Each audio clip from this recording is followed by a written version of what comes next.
Welcome to part 1 on the making of a segmented bowl with a Yurok native basket design. I used a computer-aided design app on my iPad to produce the sketch and cut list for the design. The design process took me about 2 months to design 5 different bowls. This is the first bowl of the series. I used some baskets from our family collection as reference. These are some examples of my grandmother Nettie McKinnon's baskets.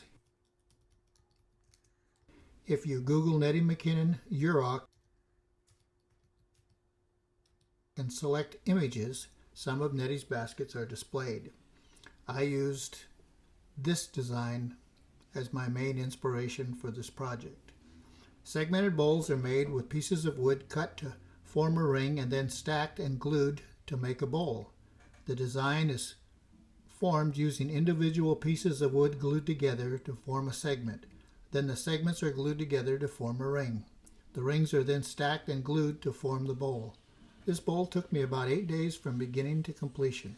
I started the process with stripping lengths of wood to 1 inch by 1/10 of an inch to make the stripes in the design.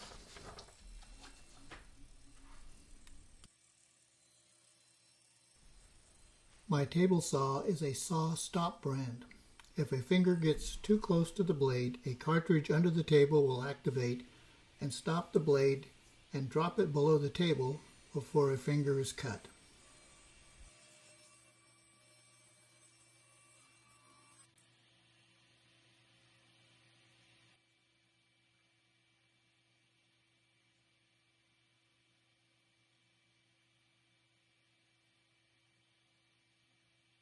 The total thickness of these should be about 0.3 inches.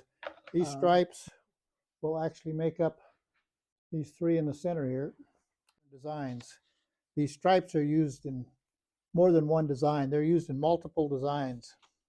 Let's just apply. I like applying glue to both sides. Okay.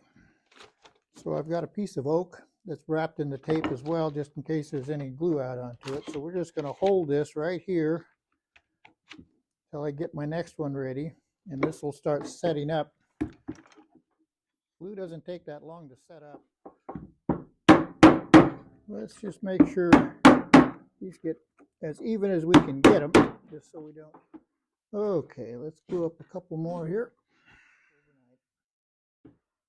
There's usually enough things to do in between these processes that keep you busy to have something setting up, and then you start working on the rest. So depending on the design. Okay, I think we'll just do one more today. I have 3 of them. I've got enough here to do 20 more, but every 8 pieces it takes another inch. So these pieces, each one is designed to have enough length to complete one bowl or one basket bowl. So right now I should have enough here to do at least 3 bowls, and I have enough here to do 4 more, so pretty easy to pop off. So but doing these all at the same time. Once these are set up, they'll be run through the table saw again to make the edges a little straighter. Every time we glue things up on these pieces, they'll be run through the table saw again to get them square. Now we'll save these pieces for a little later. Next we'll go and cut up some of the walnut pieces. Okay, now that we have some of our stripes being glued up and setting up, we're going to cut the walnut, which we'll cut square first. They're an inch thick, and this angle is 37 degrees. Cut some strips that are 1 inch. The stock that I get from the store is about 1 inch thick. So we're going to stick it here and make it square. It should not.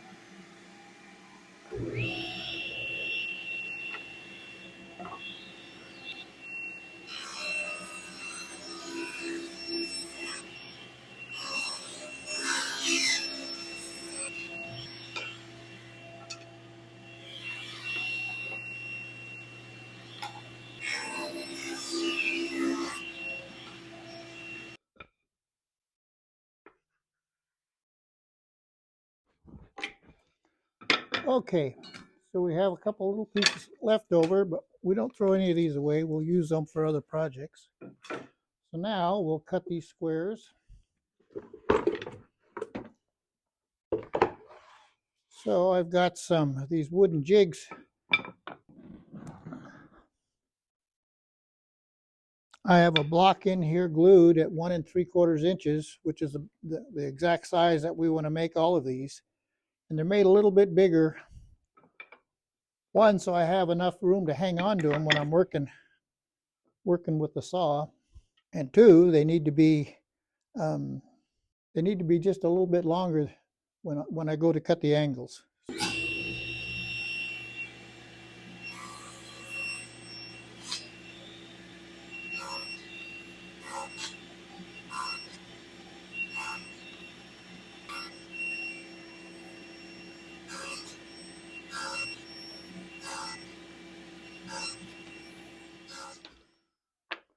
So we have enough to do our focus rings.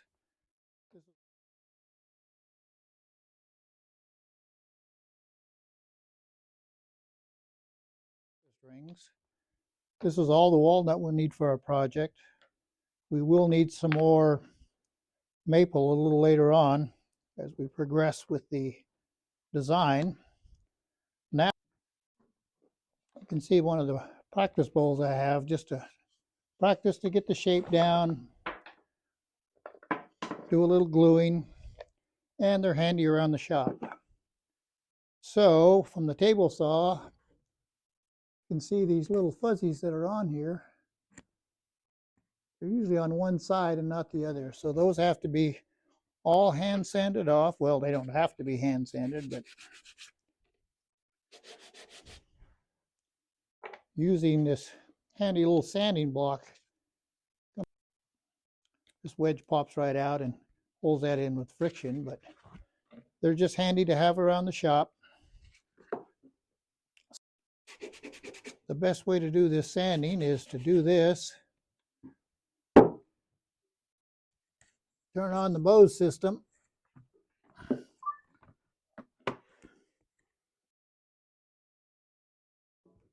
And fire up some video or some music. We need to cut these the same width as the walnut we just cut.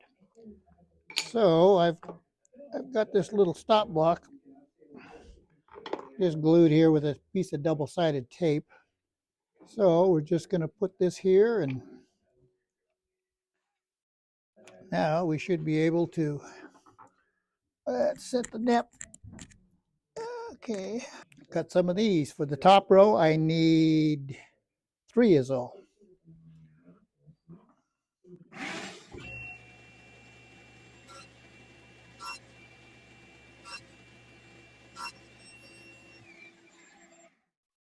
We have our stripes that go in the center and our walnut. These we'll use a little later.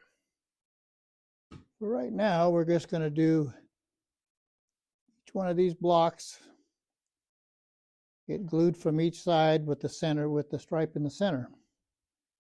It's easier to get these 3 put together. Then we cut the angles and glue the white pieces on after that. So we'll need some clamps.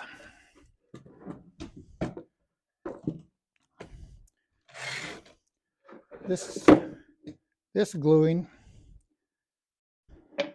involves gluing it and holding it inside and gluing it end to end.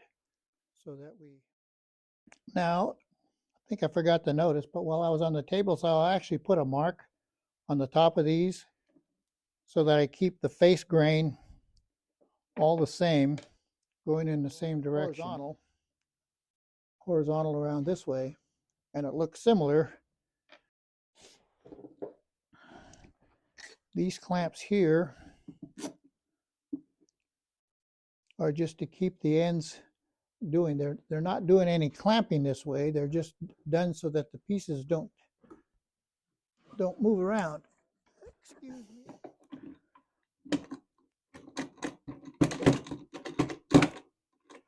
And we'll start gluing them. Now I'm watching I'm watching it as it comes together to make sure I have even squeeze out of glue. Make sure that these glue lines are all, I've got some squeeze out. Now I just got the squeeze out on the last one here. So I've got it pretty even, more even. I don't need a lot of pressure going this way. I just need it to hold it so it doesn't get curvy. And here's where all the gluing pressure goes. Now I wipe some glue off. Let's just see if we can get a little bit more squeeze out coming. There it is. Oh, there it is right there. Yesterday we glued up these pieces of walnut with the stripes in the middle into this. I had them clamped down. After 3 or 4 hours, I took them out and brought them into the house last night and let them cure overnight. They actually, if they sit here all night, the glue on the bottom doesn't cure. So if you let the air get around there, it gets a better bond. So the next thing is, it does have some little glue pieces that came underneath. So we'll trim those back up again so it's good and square, because they do get off just a hair. And our goal is to make these pieces on top here. So those will get trimmed up. Right now they're square.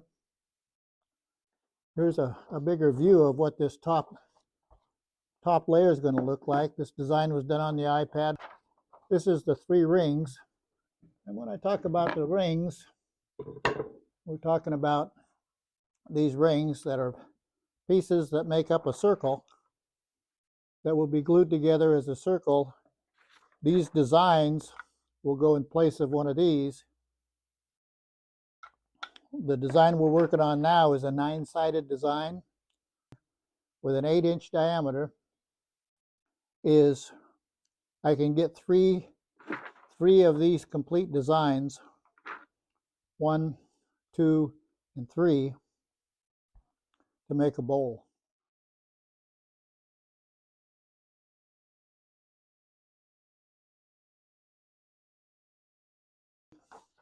So the stripes you can see onto there. So each set of this design takes 1, 2, 3, 4, 5 set of 5 stripes, and there's 3 repeated designs around the bowl. So it takes 15 of those stripes. So off camera yesterday, while I was setting up, we had cut all the walnut pieces, and all of these, like we did for these pieces, has walnut on each side, except on these, it's going to have a piece of paduk, which is the red color into here. So for each of the second row, for each one, we need 2 of these, and there's three sets, so we'll need 6 of these. These will get glued up, and then the same thing will happen is this this angle will be cut, and a piece of maple will be cut to finish off this design. Today I'll get these all set up and glued. Tonight I'll take them in the house to let them set up, and then tomorrow we'll work on getting ready for the next glue up. One thing we have to create in our basket bowl design is the bottom of the bowl. In our test bowl here, you can see that we have all of the segments in these individual rings, but the bottom, the base, is a separate piece. In this case, I just used one board for this test one, but if you could see it up close, there's a lot of little holes into there because I just used one piece of wood. So it has end grain on the outside, and that's very hard to get smooth. The side grain into here, you can see the grain runs up and down, but the end grain is pretty hard to get smooth, especially when it's this dry. So what we're going to create are these bottoms. This happens to be one I've got ready to go for a 10-inch bowl. This is the bottom, and it's made up of 4 triangles. And the main reason for having these 4 triangles is so that we don't have any end grain like I do here.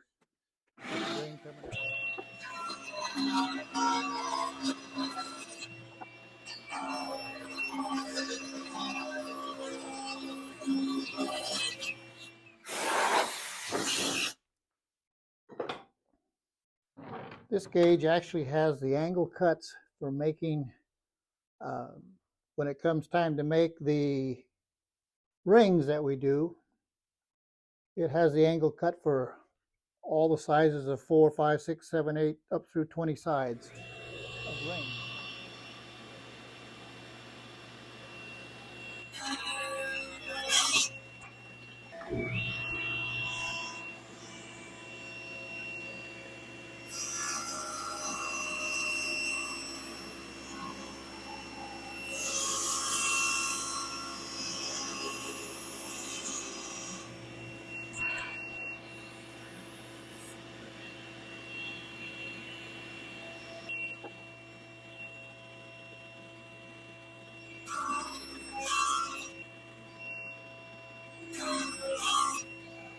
We're going to glue these up 2 pieces at a time. Then we're going to cut again down the center and then put those 2 pieces together.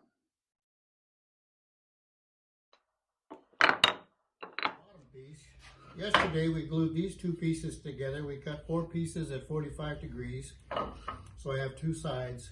And instead of trying to glue it all up at once to make a square, so we have all of our end grain on the inside, so when we make a circle, none of the end grain is protruding out, it's all hidden. But to try to glue these things up, all 4 at once, and to come together in the center, it's pretty much impossible to get a good glue line into there and get it square.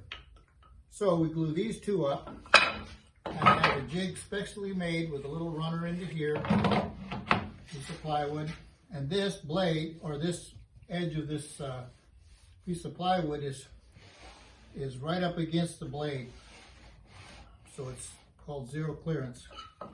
So I can put this piece in, protrude it out just enough to shave it. All I'm doing is feeling it down into here, just that it's out on both sides, kind of even, all along, it's all out. And to try to get it as square as I can, we'll get this thing raised down, make sure it cuts everything.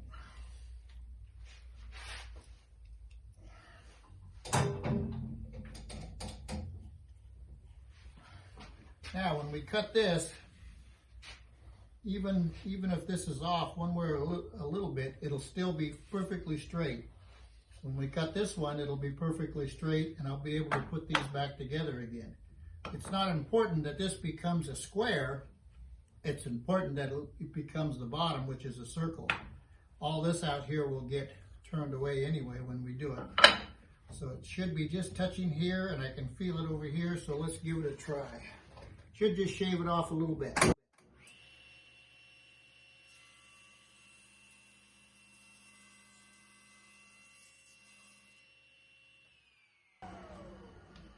So if we did it right, no matter what, that should be pretty square, pretty flat. Now let's do the other side. Same thing here.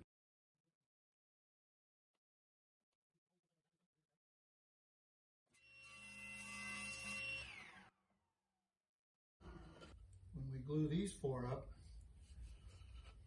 this glue line between the 2 of these should be perfectly square. What matters is this glue joint. So right now we have a good glue joint to go by, and I can center this up so we get the center into there. So I've got a jig here with 90 degrees onto it. This is just to kind of keep it off the bench. We'll put some glue into there. We'll glue this up.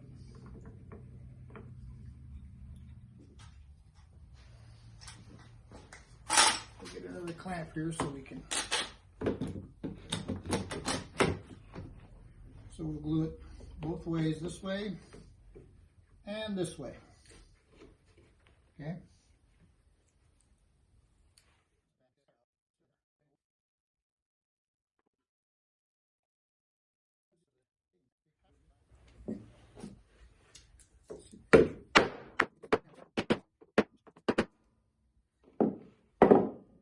getting these going at the same time and watching our center into there to see if we can get it as close as we can get it. That should do it.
Next, we will glue up one side of our top row design. Each segment of each of the 3 focus rings is glued and clamped in the same way. After each piece is glued to a segment, it is run through the table saw to remove any excess glue and to true up the piece. It is essential to keep each piece smooth and the same width and height before the next piece is glued to the segment. This process takes 3 days to complete all the segments for the 3 focus rings. The top focus ring has 5 individual pieces for each design segment with 3 repeat designs for a total of 15 individual pieces. Focus rings 2 and 3 have 10 pieces each for each segment with 3 repeat designs for a total of 60 individual pieces. Keeping track of these 75 individual pieces for the focus rings can be very challenging.